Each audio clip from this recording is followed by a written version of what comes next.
Greetings, I'm Mr. H and my family and I are on a journey to learn as much as we can about the US of A. We react to history, geography, food, military, weather, differences, cooking, and much, much more. If that sounds good and you haven't already, please subscribe to the channel, hit that notification bell to be notified every time we upload a video so you don't miss anything. And today's reaction, I'm going to be reacting to US culture shock, squirrel infestation in my garage or garage. What do you say? Let me know in the comments below. Now let's get on with the video. Hello, this video is sponsored by BritBox, the premier streaming service for Britain's most beloved TV shows. I'm Lawrence Brown and I'm on a quest to uncover all of the memos that Britain and America lost in the pond, and one of those memos pertains to squirrels, specifically grey squirrels, or as it's spelled in Britain, grey squirrels.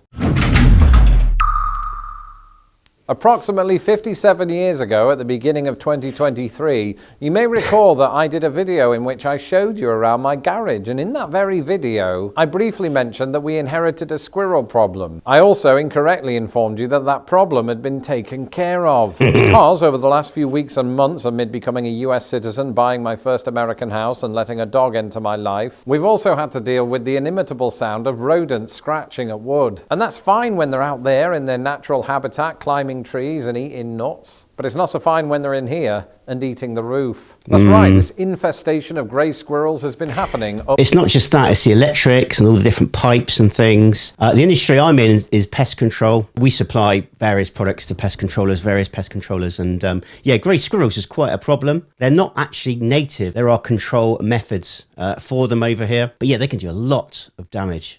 Up this ladder, I don't mean that they've been using the ladder. They might have been using the ladder. Should we remove the ladder? That could help. And of course, if you haven't subscribed to this channel, do that now. So come with me as I go up the ladder and potentially recreate the match between Razor Ramon and Shawn Michaels from WrestleMania. This is the sort of place they've been hanging out up here in these rafters. And the problem is, it's not just one squirrel, but a whole family of them. The other problem is, when you go to make a video all about this problem, the squirrels are usually going into hiding because, you know, you're a big terrifying giant. I'm referring to myself here. Yeah, I don't know if they're going to come out to play, and even if they do, they'll make me jump and fall off a ladder with a camera in my hand. Anyway, to combat the problem, we got in touch with a local company that specializes in infestations. Ooh. I've just realized that sounds like a terrible business strategy. What I mean is they specialize in taking care of infestations. Exterminator. How do you do that? How do you remove a population of squirrels that are hell-bent on not being found? Well, over here, sorry, I'm being a bit of a nerd now.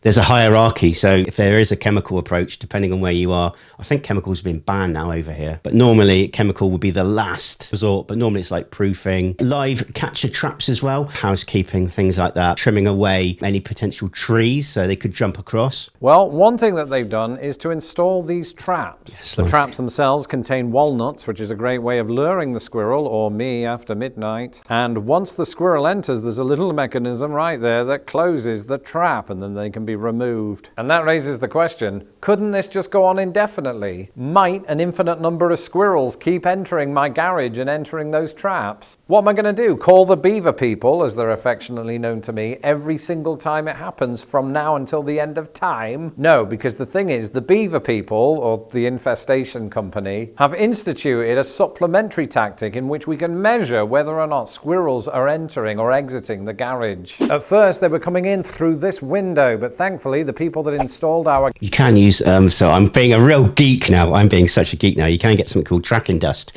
which is like ultraviolet dust. So you can put it all down, and if they're coming in and out, you put your UV light. You can see it anyway, UV light. You'll see all the footprints. The other thing they can do, you might see like grease marks as they come in and out, but I'm so sad, aren't I?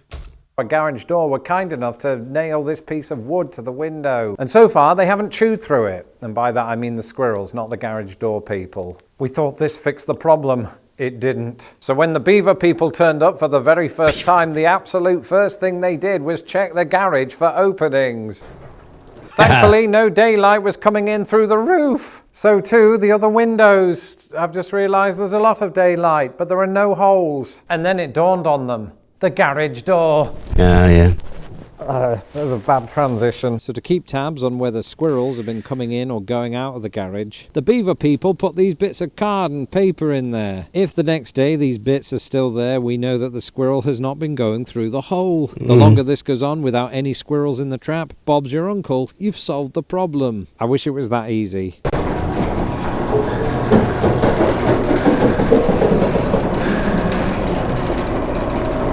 But these are relentless. Over the last few weeks and months, entry into the garage has usually been met with the sound of... Just to be clear, that is the sound of the squirrel in the rafters. Yeah. But also the demonic squirrel from my nightmares. But just as seemingly countless squirrels have been getting into my garage, one or two of them have been getting into the traps. When this happens, I call up the beaver people who turn up, remove the squirrel, and then set the trap anew. This isn't a real phone. And after catching about 6 or 7 of these, you'd think we'd be done. And for about a week there, we were. Well, none of the cardboard had been removed from the garage door this morning, meaning that no new squirrels had gotten in. But, and you're going to need to take a look at this, this is fresh damage, presumably from a squirrel trying to escape, meaning... Another fun fact. I'm sorry, but their rodents, particularly their teeth continually grow. And that's why they gnaw, just to sort of wear them down, but also keep them sharp. There's a squirrel in here right now. There's no choice. I've got to call the beaver people. Go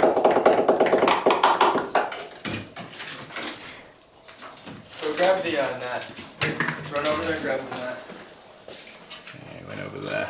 And according to my invisible watch, it's been about 3 weeks since that incident. Wow. And during that time, there have been no new recorded cases of grey squirrels entering or exiting the garage, which means that we might be turning a corner. This is particularly likely since we're embarking very quickly upon spring. You see, the thing that I forgot to mention is that the very reason that grey squirrels have been hiding out in my garage is merely to survive the Chicago winter, and on that score, I can completely relate. And at this point in the video, it's important for me to stop and reflect on something that's been itching me for the past few minutes. Amid the sound of rustling, I can faintly hear my fellow Americans furiously typing away on their keyboards. Woo! Lawrence, why do you keep referring to them as grey squirrels when they're technically known as eastern grey squirrels due to their prominence in the eastern United States? I didn't know that. This is correct. In fact, if you wanted a map that perfectly splits the country in half, you could do worse than to look at the habitat range of the eastern grey squirrel. In news that is completely and utterly a little bit related, forestation in the United States follows a similar pattern.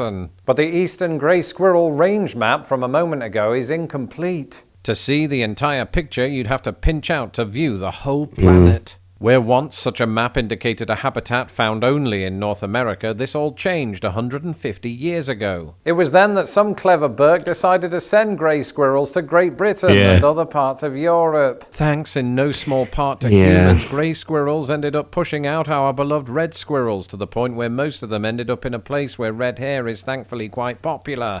Scotland. Yeah, it's really sad because they're smaller, red squirrel, and obviously they're native. I've only actually seen one ever in real life, but he was in captivity. Scotland. And because American geography is less important to the daily lives of us Brits, the eastern part was dropped and they simply became known as grey squirrels, but with an E. So that then begs the question, do garages in Britain have to put up with this malarkey? And the answer is yes. When I went home recently, I was speaking to my great uncle. Normally found in lofts. And he was telling me that grey squirrels broke into his house, which would be a crime if humans did it. So in many ways, these lawless squirrels have it easy. Anyway, let me know in the comments below if you've encountered this problem yourselves. I'm in pain from falling on my hip. I hope the squirrels don't turn me into a banquet. I really hope you enjoyed that video. Please, if you did, don't forget to drop a like on this. It really helps us out. And if you would like to follow our journey, hit that subscribe button and the notification bell. I kept pausing because I was like, I've got loads of stuff to say. So I've been in the pest control or extermination business over here in the UK for over 25 years now. So yeah, I know a lot about dealing with these little critters, be it bed bugs, cockroaches, rats, mice, squirrels, birds, flies, etc. etc. Maybe you'd like to see me do some reactions to American pest controllers, and then I could sort of say the differences between the two, because there are quite a few differences. Anywho, just a reminder, my family and I are going to Florida next month. We cannot bloody wait. We're going to be meeting our friends from North Carolina, the blanks no one asked for, so keep an eye out for that. I bloody love you, and all it leaves me to say is take care, God bless, and see y'all in the next video.